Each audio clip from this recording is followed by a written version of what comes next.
It's Greg McKenna here with the Monday Morning Market Wrap.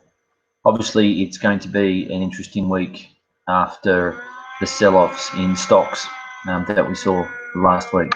But of course, the most available thought process at the moment is what's going to happen after the terrible terrorist attack in Paris over the weekend.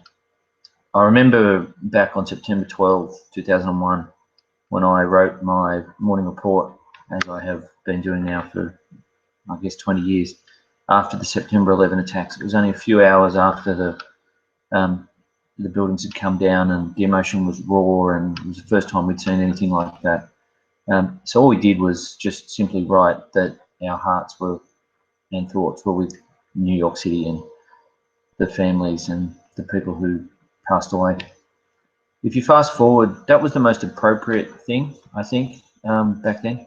And if you fast forward 14 or so years, and we think about the incidents we've seen since then, I think the reality is that markets have got a precedent bank of how to react to these sorts of things. That's not to diminish the lives of those who died, but it's simply a reflection of the fact that people are going to trade today, they're going to trade tomorrow. They're going to try and figure out what the heck it all means. And that being the case, we'll get some reaction. I think it's important, though, also to recognise that in early Asia today, we haven't seen an overly large reaction so far. Euro's at 107.38, that's not too bad. Sterling's at 152.21, hardly moved. Dollar yen 122.37, that hasn't moved a lot either. Aussie at 71.19. So there's been some move, some US dollar strength, but the reality is, pardon me, that we haven't moved that far. So what does it all mean?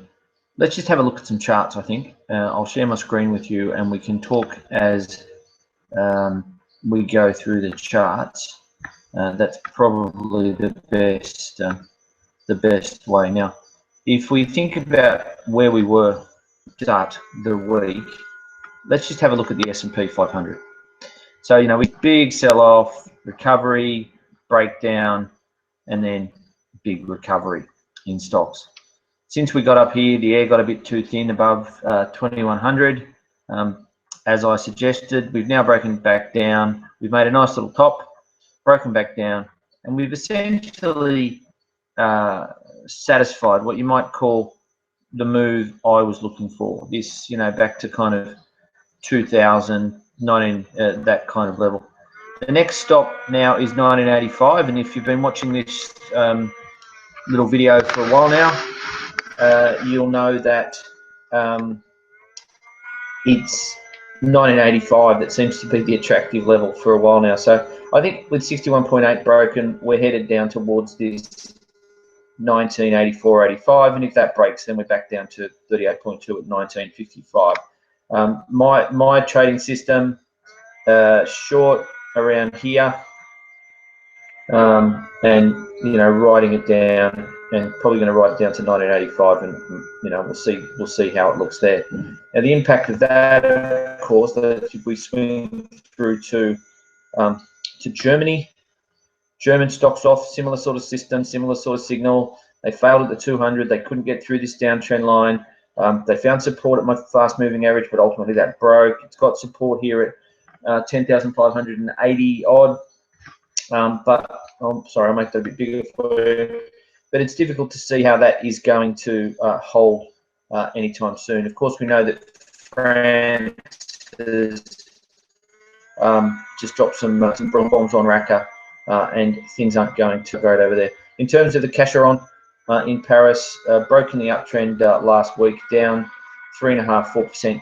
It's probably going to fall again. Now, I'm not trying to be glib about these moves.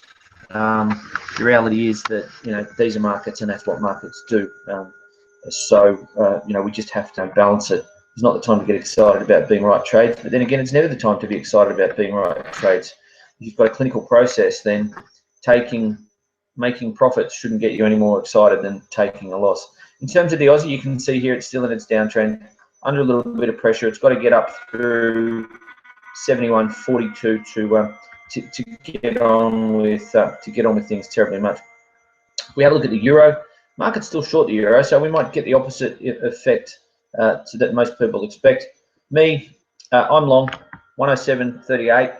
I should have taken half off on last week when it got above 108, but you know that happens sometimes.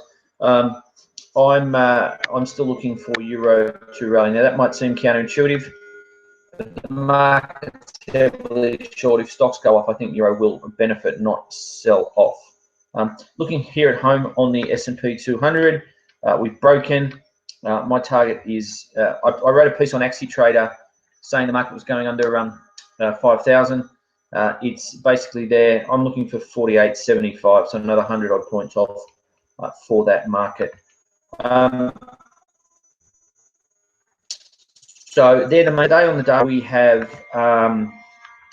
today on the data front, we have motor vehicles in Australia, GDP in Japan, and New York Fed manufacturing in the US. Otherwise, it's fairly quiet. But this is all going to be about movements in sentiment and movements in markets and what kind of things happen. It's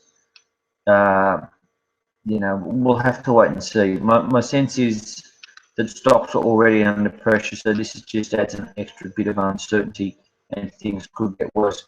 Of course, the interesting thing that could happen from this is that people reappraise the Fed's chances of hiking. So if I was going to do anything today, I'd probably go long bonds and long bonds.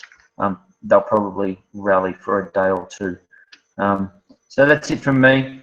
Have a great day. I know I'm kind of a bit dull today, but I only got 5 hours sleep. I was up working till 12:30 last night, so I do apologise. Very fluid. Have a look at Business Insider, my Oz diary. It's got a lot of stuff in it.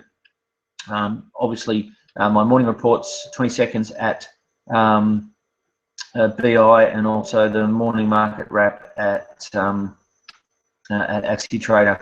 And you can always find me on Twitter. So have a great day. All the best, Greg, and I'll catch you tomorrow. Bye for now.